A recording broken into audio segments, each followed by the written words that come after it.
গ্রামে বাস করতে এক কৃষক, যার একমাত্র সঙ্গী ছিল তার প্রিয় বলদ গোপাল। গোপাল ছিল অত্যন্ত বিশ্বস্ত ও পরিশ্রমী।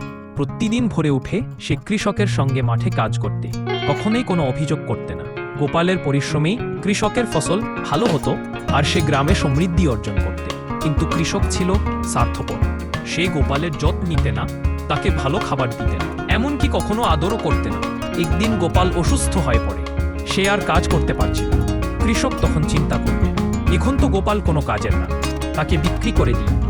কৃষক গোপালকে বাজারে নিয়ে গেল বিক্রি করার জন্য।